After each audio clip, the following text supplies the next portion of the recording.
ए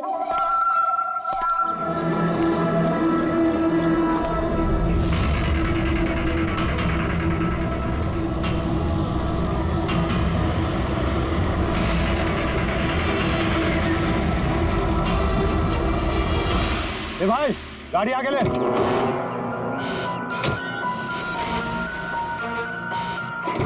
बोला ना तुझसे, गाड़ी आगे ले तो आगे ले। अरे भाई कैसे आगे लूं, गाड़ी खराब हो गई है ना। प्रॉब्लम बाद में देखना, धक्के मार के आगे लो पहले। बोले आप लोग भी मदद कीजिए। हम क्या मदद करो, तुम जल्दी। इस आदमी को मैं पहचानता हूँ सर, इसका मतलब हमारी इन्फॉर्मेशन एकदम सही है। यानी कि वो रूट नाम का कंप्यूटर हैकर इसी जगह पे होगा। और वो रूट जरूर कोई खतरनाक प्लानिंग कर रहा है सर। चाहे कुछ भी हो जाए, उसे जिंदा पकड़ना है, ये जानने के लिए कि उसका मिशन क्या है। और इस मिशन में तुम दोनों साइबर कॉप की आगे भी जरूरत लगेगी। तुम यस सर। यहाँ बाहर गेट पे खड़े रहना। ओके बाहर सर। नजर रखना। चलो।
तो कोई नहीं।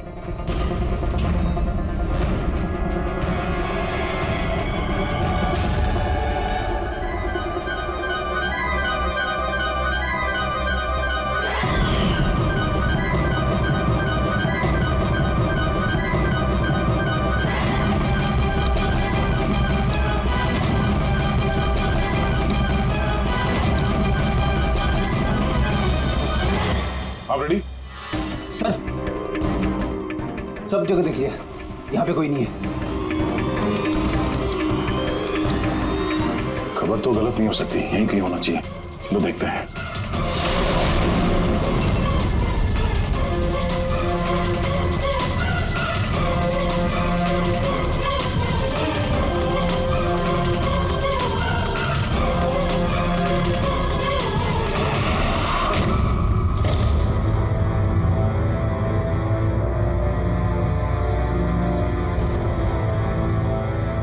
तो कोई नहीं है।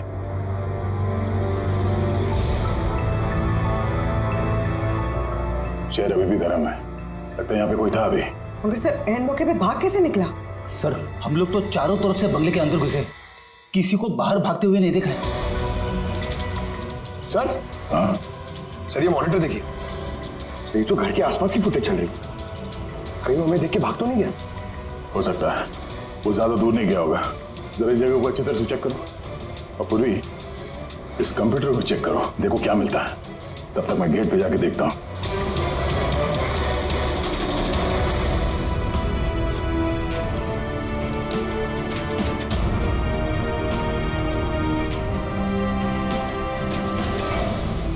महेश,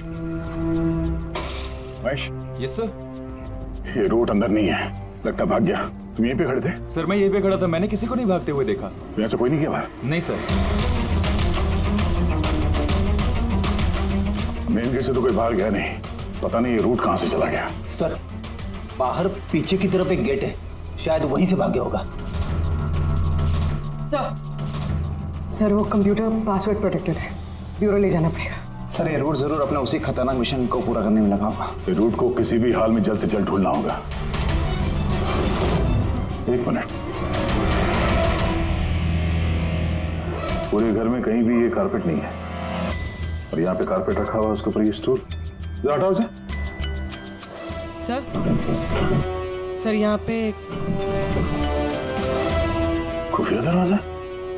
बड़ी, तुम यही रहो इनके साथ, हम लोग अंदर देखते हैं।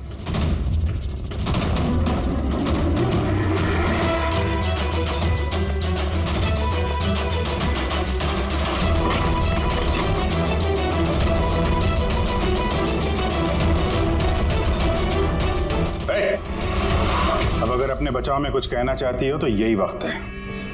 मुझे कुछ नहीं कहना, जो भी कहना मेरा वकील कहेगा। सर हमने इस रूट का कंप्यूटर सिस्टम एक्सेस कर लिया है और इंक्रिप्शन में भी सफल हुए हैं। कुछ पता चला? हाँ सर इसने पिछले कुछ दिनों में इंटरनेट पे भयानक वीडियोस पोस्ट किए।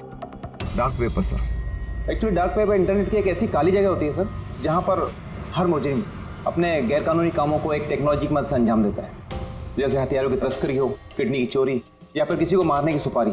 सर ऐसा कोई भी काम नहीं है जो इस साइट पर नहीं होता है। समझ में ये बात नहीं आती, जब सब कुछ इतने खुले में होता है, सबको पता है, तो इसे रोकने के लिए हम कुछ करते क्यों नहीं? सर इतना आसान नहीं है। एक्चुअली इस साइट पर जाने के लिए आपको एक कंप्यूटर सॉफ्टवेयर की जरूरत होती है, जो चुनिंदा हाई प्रोफाइल मुजरिमों के पास ही होता है। जैसे कि ये रूट। Yes sir. और सर जैसे कि हमें पता है कि इस डार्क वेब पे IP एड्रेस और यूजर ID ये दोनों गुप्त रहते हैं। जरा दिखा कौन सा वीडियो डाले हैं इस रूट ने।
अरे बाप रे, ये तो किसी डरावनी फिल्म का भयानक सीन है।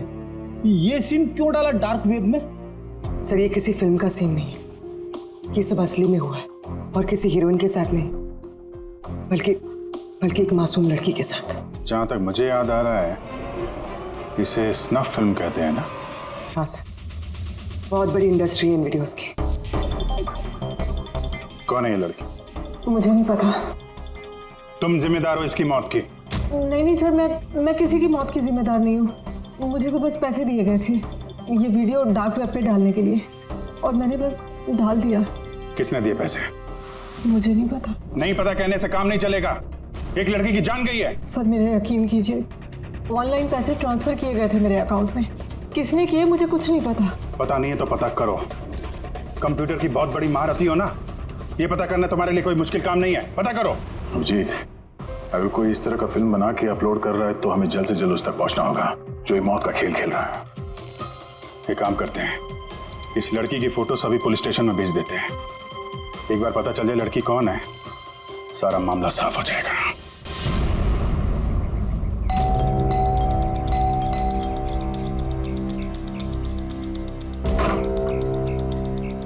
जी कहिए, किससे मिलना है?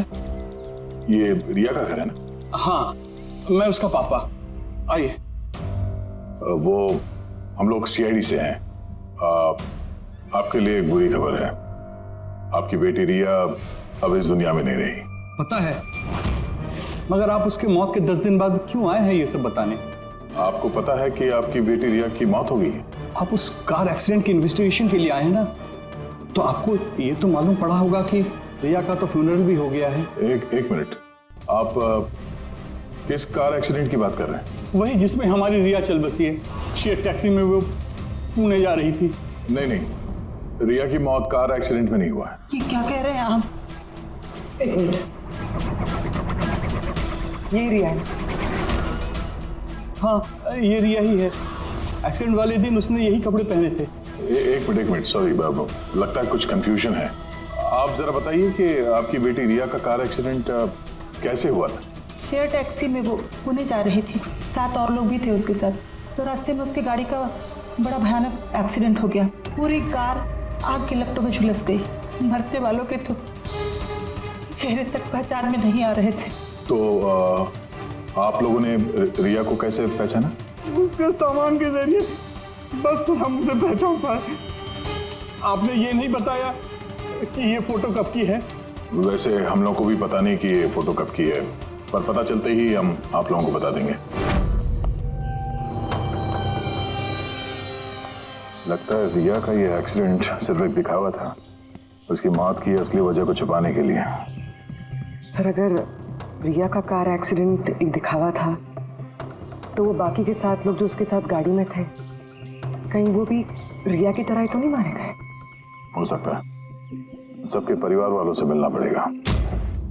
किस्मत अच्छी थी हमारी कि जो 7 लोग एक्सीडेंट में मारे गए थे, उनमें से एक का अंतिम संस्कार नहीं हुआ था। देखते हैं डॉक्टर सालों के इस लाश से क्या सुराग निकाल पाते हैं। वैसे भी लाशें इतनी बुरी तरह से जल गई हैं कि चेहरा पहचान पाना मुश्किल है। भाई, तुम लोगों का शक एकदम सही था। ये लाश टोनी की नहीं। लग ही रहा था सर हमें, लेकिन ये कौन है कुछ पता चला? यार, ये तो पता नहीं लगा है कि ये लाश है किसकी, लेकिन ये पता चला है कि इस आदमी को कैसे मारा गया। मैंने इसके बॉडी का स्कैन किया तो पता लगा कि इसके पेट में चाकू का बहुत गहरा दाग है। चाकू से? हाँ, चाकू का। और मुझे लगता है उस चाकू के वार की वजह से ही इसकी मौत हुई। मतलब चाकू से मारा किसी और को और उसे टोनी बता के एक्सीडेंट का हिस्सा बना दिया। ये गैंग आखिर करना क्या चाहता है? और इस आदमी की मौत 3 हफ्ते पहले ही हुई है। ये कार एक्सीडेंट हुआ 10 दिन पहले। वही तो, मतलब कार जब एक्सप्लोजन में जलाई गई, उससे कहीं पहले इस आदमी की मौत हो चुकी है। 3 हफ्ते से इसकी लाश संभाल के रखी थी ताकि इस भयानक खेल को अंजाम दिया जा सके। यार देख, काम करते हैं, जहाँ पे एक्सीडेंट हुआ था वहीं पे चलते हैं, पता करते हैं एग्जैक्टली उस दिन हुआ क्या था। मैं तो मजे से कार चला रहा था सर, और रेडियो पे गाने सुन रहा था। तभी अचानक से मैं एक जोर का धमाका सुना। मैं तुरंत अपने कार से निकला और मैंने देखा कि मेरी सामने एक कार आग की लपटों में जल रही थी। मुझे समझ में नहीं आ रहा था कि मैं क्या करूं। तो ये कितने बजे की बात होगी? सर, मुझे लगता है कुछ शाम के 5 बजे होंगे। है? ये कैसे हो सकता है? सर, एक सेकंड। सर, ये टोल नाके की फुटेज देखिए सर। यहाँ पे तो गाड़ी 3:30 बजे क्रॉस हुई थी। फिर ये जगह वहां से 20 किलोमीटर दूर ही है सर। तो 20 किलोमीटर का सफर तय करने में 1.5 घंटे तो नहीं लगने चाहिए। रास्ते में कोई ढाबा होटल भी नहीं है, कोई चाय वाय के लिए रुक जाए जहाँ पे। एग्जैक्टली। तो उस हिसाब से गाड़ी को यहाँ पे 4 बजे पहुँच जाना चाहिए था, अगर यहाँ पे एक्सीडेंट हुआ 5 बजे। इसका मतलब है ये जुर्म इस 1 घंटे में ही हुआ है। तो गाड़ी को उस समय कहीं ले जाया गया और उन सबको उतार के उसमें 7 लाशें रख दी गई। और उसके बाद गाड़ी को यहाँ पे लाके ब्लास्ट करवा दिया। सब प्लान था। सर, ऐसा लगता है इन सब लोगों को वहीं लेके गए हैं जहां पर रिया को लेके गए थे, वो स्नफ फिल्म बनाने के लिए। जगह जल्द से जल्द ढूंढनी होगी यार। पूर्वी ने SMS भेजा तो किसी पेड़ की फोटो है। हाँ पूर्वी। सर ये पेड़ जिसकी फोटो भेजी है मैंने, इसे मोरिंगा ओलिफेरिया कहते हैं सर। हाँ सर ठीक ऐसा ही पेड़ रिया वाले फुटेज में भी है। ये देखिए सर, उस फुटेज का स्क्रीनशॉट भेज रही हूँ मैं। सर ये पेड़ महाराष्ट्र के 2 जंगलों में पाए जाते हैं। ये तो एग्जैक्टली वैसे ही पेड़ है, महाराष्ट्र के 2 जंगलों में। कौन कौन से जंगलों में? सर एक जंगल है जो नासिक के पास है, और दूसरा जंगल एक्सीडेंट वाली जगह से सिर्फ 1 घंटे की दूरी पे है, और इस जंगल का नाम है प्रीफिक्स फॉरेस्ट। जरूर ये मौत का खेल इस प्रीफिक्स जंगल में ही हुआ है। प्रीफिक्स फॉरेस्ट तो काफी बड़ा जंगल है यार, मीलों तक फैला हुआ है। फॉरेस्ट ऑफिसर की मदद लेनी होगी।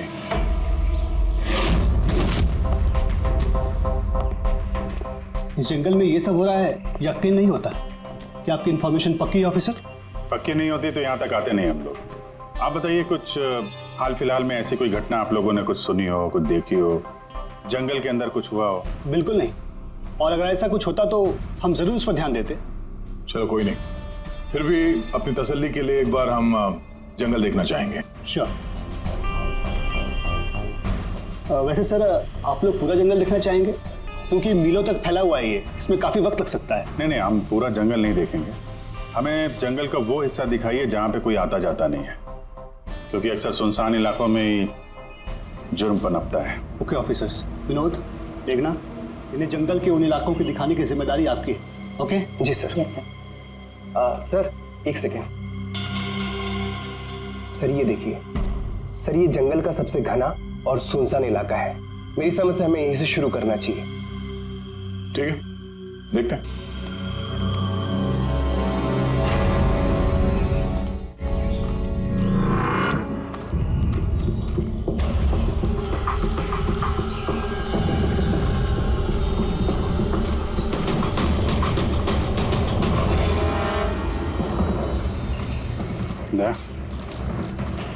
यहाँ पेड़ पे देखा?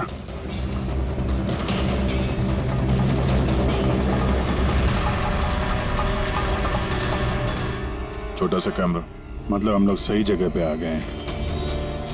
यही वो जगह है जहाँ पे वो फिल्म बनाई जा रही है। कैमरा ऊपर भी है, उस तरफ पैंड है।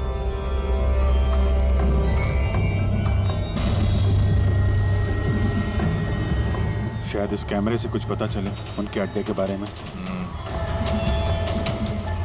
नहीं अभिजीत, ये तो हाई एंड वायरलेस कैमरा है। इसके जरिए पता लगाना मुश्किल है कि इसमें जो स्टोर्ड फुटेज है वो कहाँ से ब्रॉडकास्ट हो रहा होगा, और इस जंगल में पता नहीं और कितने कैमरास हैं। देखते हैं, आगे शायद कोई कैमरा मिल जाए जिससे कुछ पता चले।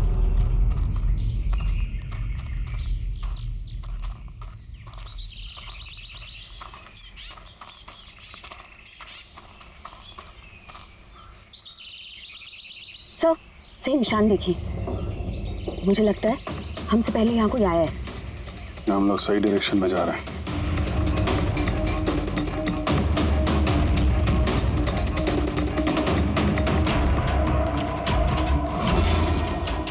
सर ये निशान यहीं तक है।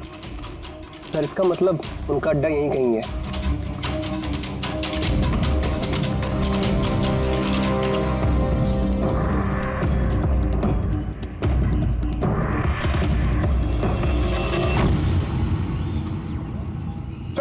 सर जल्दी आइए। एक मिनट सर, एक सेकंड। घबराओ मत, हम लोग CID से हैं। उठो उठो। सर आप लोग CID से, मुझे बचा लीजिए सर।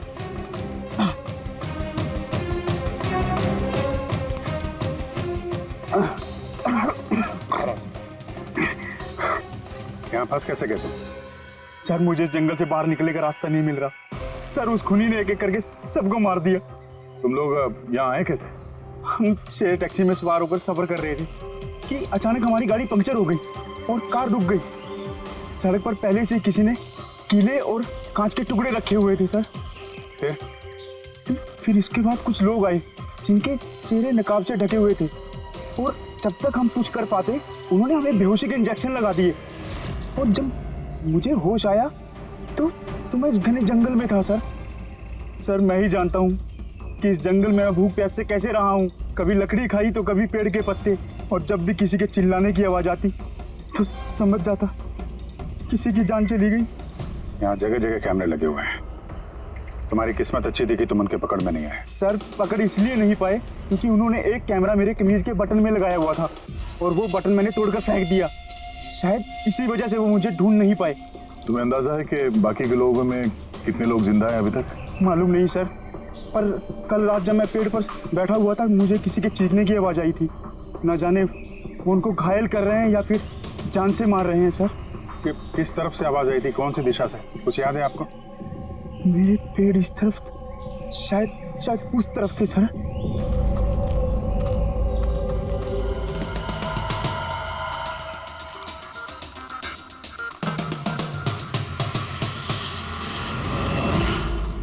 सर खून।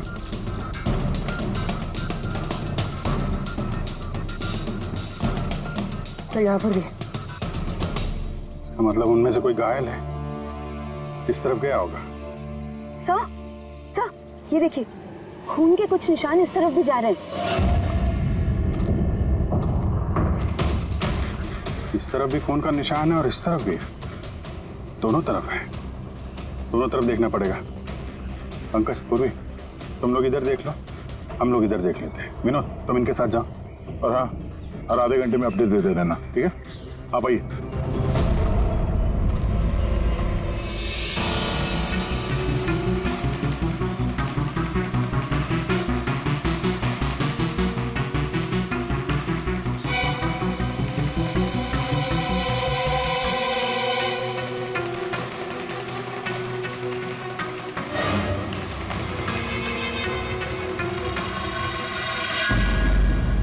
एक मिनट,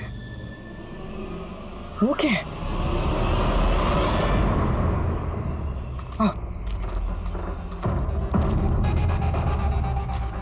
घर, शायद घायल विक्टिम ने यहीं पर पनाह ली हो।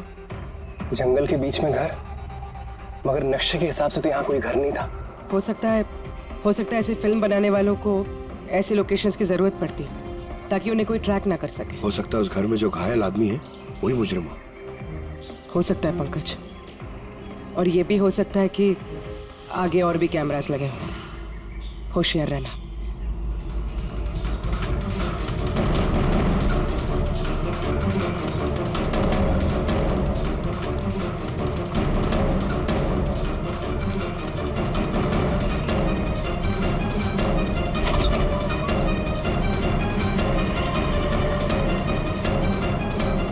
पंकज, टॉर्च।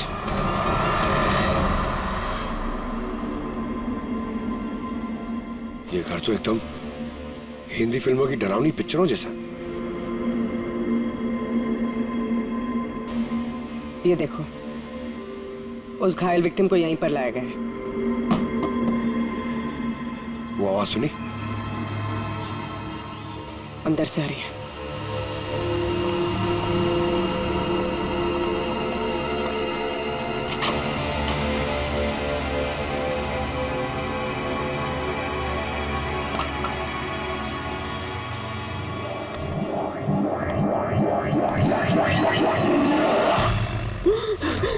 नहीं, छोड़ दो मुझे जाने दो। बाहर आओ। मेरे पास मत आना, मैंने कुछ नहीं किया। देखो, हम लोग सीआईडी से, घबराओ मत। आओ, कुछ नहीं होगा तुम्हें। आजा आजा।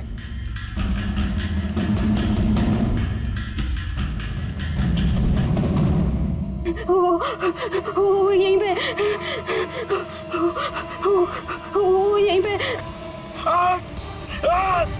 अरे पूर्वी, ये लाइट कहाँ से आ रही है?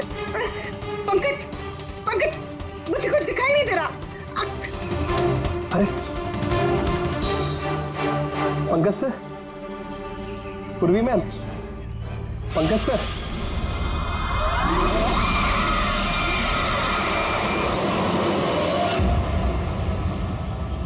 सर, खून के निशान तो यहाँ के खत्म हो गए।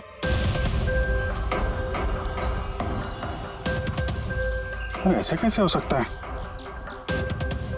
घायल आदमी अगर यहाँ पर आएगा तो यहाँ से अचानक कैसे गायब हो जाएगा? शायद वो मुजरिमों के हाथ लग गया यहाँ इस पॉइंट पे पहुंचने के बाद। हो सकता है। पता नहीं मोहित के अलावा और कोई है जिंदा कि नहीं। 1 घंटा हो गया तो पूर्वी और पंकज का कोई फोन कॉल नहीं है।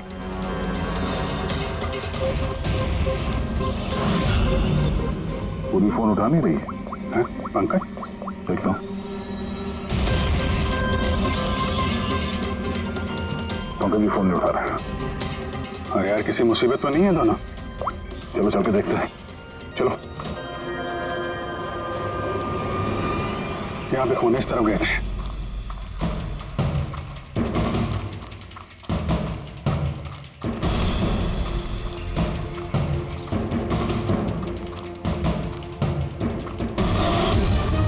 घर के अंदर शायद कोई हो। अंदर जाके देखता हूँ। ठीक है, तब तक मैं यहाँ बाहर देखता हूँ।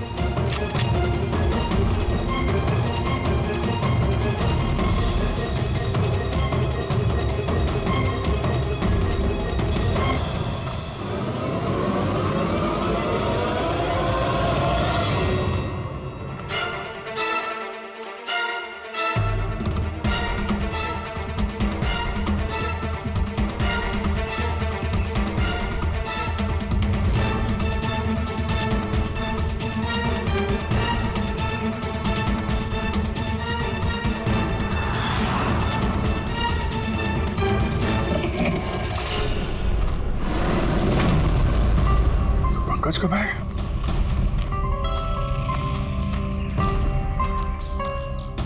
पंकज,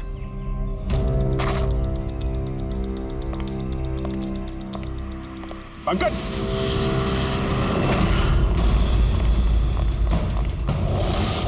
पंकज, पंकज, पंकज, कैसे हो? उठो, उठो, सर, उठो। क्या हुआ? हाँ? सर वहाँ पे वो घर में गए थे सर। वहाँ पे एक लड़की थी सर। हाँ, सर बात ही कर रहे थे सर। पता नहीं एकदम से इतनी रोशनी आई सर कि कुछ दिखने नहीं, कुछ समझ में नहीं आ रहा था। वो घर से जैसे जैसे मैं निकला बाहर शायद यहाँ गिर गया सर। पता नहीं कुछ समझ में नहीं आ रहा सर, एकदम चक्कर आ रहा है। और पूर्वी, विनोद, वो कहाँ है? सर वो लोग पता नहीं सर, अंदर थे, बाहर निकले पता नहीं सर। ओह नो, क्या हुआ क्या तुम्हें? ये ठीक है। पूर्वी और विनोद मिले? नहीं, उस घर के अंदर तो कोई भी नहीं। ओह गॉड, उन्हें कहीं कुछ हो ना गया हो।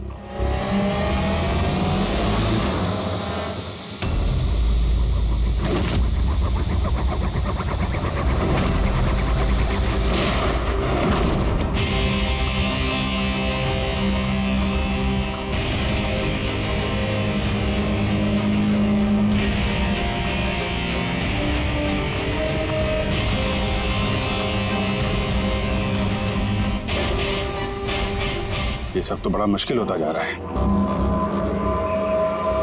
हमें वापस जाना होगा। चलो। क्या मतलब?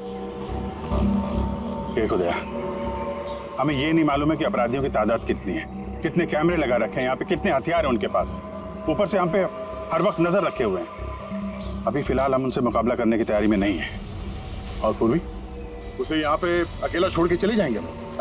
यार दया देखो, पूर्वी उनके चंगुल में फंस चुकी है। हम उसको बचाने जाएंगे तो हम भी नहीं बच पाएंगे। अभिजीत, क्या हो क्या गया तुम्हें? कुछ याद है सीआईडी में हमें पहले क्या सिखाया था? यही कि सबसे पहले अपने साथी को पीछे मत छोड़ना, चाहे वो जिंदा हो या मर चुका हो। अरे यार, हर लड़ाई रूल बुक के हिसाब से नहीं लड़ी जा सकती। हमें यह भी सिखाया गया था कि प्रेजेंस ऑफ माइंड का इस्तेमाल करना अलग अलग परिस्थितियों में। आई एम सॉरी, तुम्हारे इस थॉट से मैं एग्री नहीं करता। आई एम सॉरी, तुम्हें जाना है तुम जा सकते हो। बिना पूर्वी के मैं यहाँ इस जंगल से बाहर नहीं जाने वाला। जिद मत करो दया, हमें यह भी नहीं मालूम है कि पूर्वी जिंदा है कि नहीं। अभिजीत, वो एक सीआईडी ऑफिसर है, इतनी आसानी से हार मानने वाली नहीं है। वो बेचारी अकेली लड़ रही होगी उन मुजरिमों से। और अब जब उसे सबसे ज्यादा जरूरत है हमारी। हम स्पीड दिखा के भागेंगे यार। ज्यादा जरूरी यह है कि जो लोग उस गिरोह के कैद में नहीं आए हैं उनको बचाया जाए। और तुम्हें पूर्वी की इतनी परवाह है तो जिद मत करो, मेरे साथ चलो, हम लोग अच्छी प्लानिंग बना के वापस आएंगे। चलो। इसे हो क्या गया? सर अभी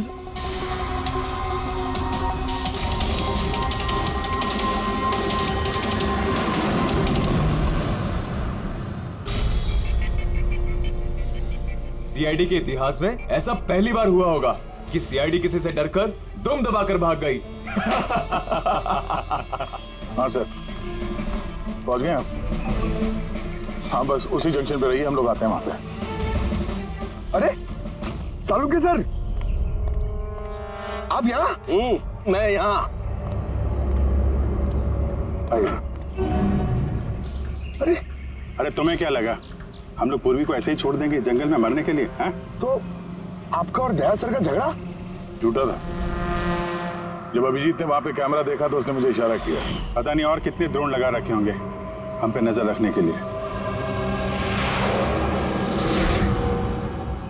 जो आदमी उस कैमरे के जरिए हम पर नजर रखे हुए था उसकी आंखों में धूल झोंकना जरूरी था, इसलिए अब वो लोग ये सोच के बैठे होंगे कि हम लोग जंगल से निकल गए, थोड़े रिलैक्स भी हो जाएंगे। यही मौका है हम पे हमला करने का। अभिजीत, ये लो, ये तुमने मंगाया था। ये क्या डिवाइस है सर? ये जैमर है पंकज। आसपास इस एरिया में जितने भी कैमरे होंगे सब जैम हो जाएंगे। अब वो हम पे नजर भी नहीं रख पाएंगे। और ये ड्रोन पे जो कैमरा लगा है इसकी रेंज 7 किलोमीटर है सिर्फ। बैटरी तो खत्म होने वाली है।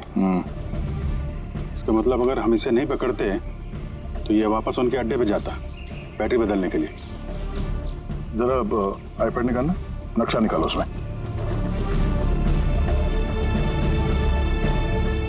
ये वो जगह है जहाँ पे हमें ये ड्रोन मिला था और इसके पास ही वो बंगलो है। लगता है यही होगा मुजरिम का ठिकाना। तो चलते हैं, चल के आज़ाद कराते हैं पूर्वी और बाकी जो जिंदा बचे हुए लोग हैं उनको। चलो। नहीं सर, आप मेघना और मोहित आप लोग यहीं पे रुकिए, हम लोग देखते हैं।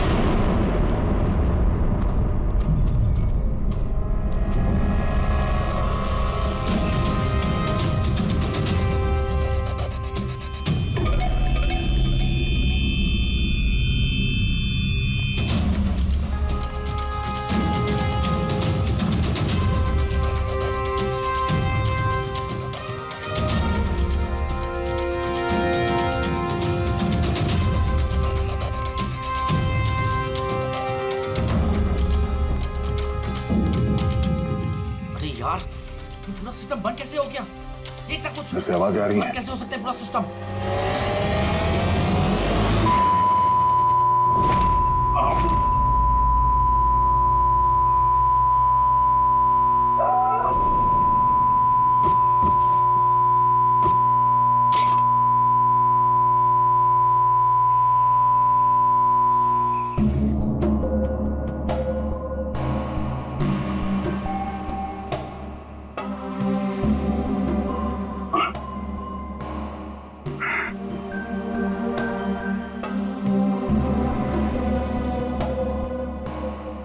पंकज,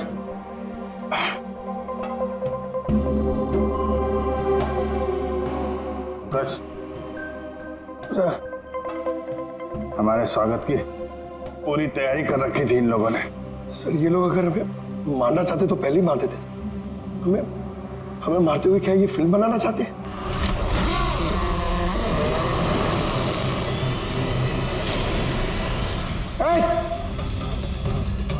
सच जाओ, सच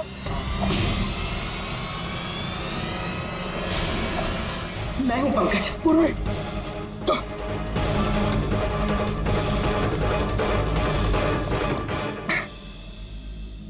तुम ठीक हो? हाँ सर। बोलो किधर है? सर उस तरफ।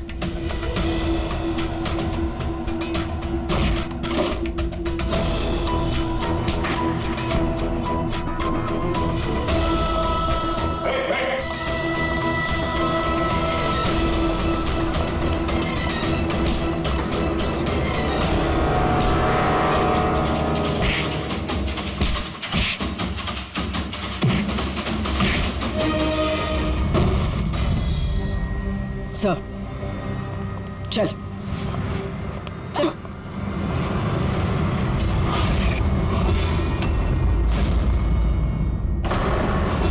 मेघना तुम?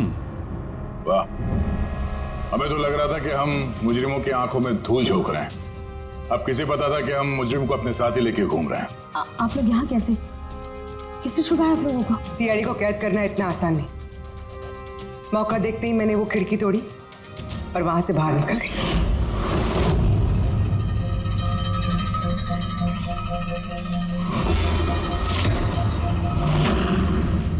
और उसके बाद मैंने उन्हीं लोगों का पीछा किया जिन लोगों को तुमने भेजा था मुझे ढूंढने के लिए। और फिर मैंने उस नकाबपोश आदमी को देखा और उसका भी पीछा किया।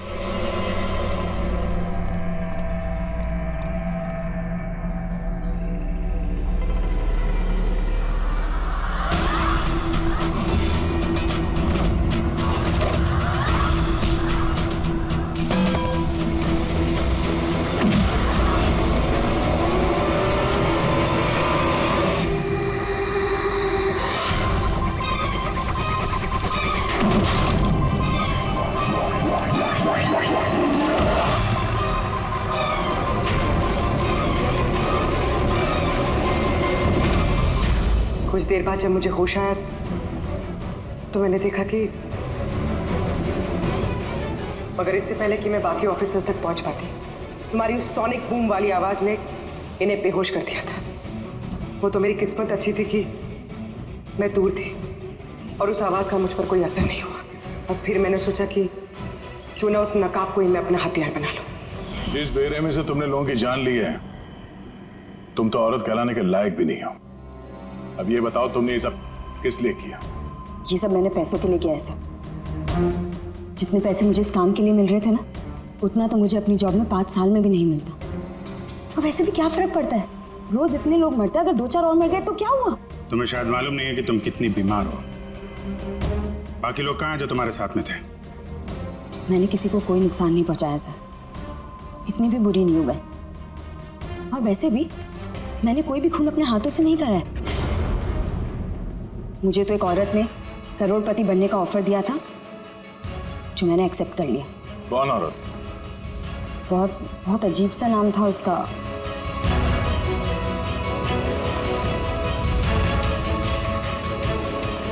रूट। रूट?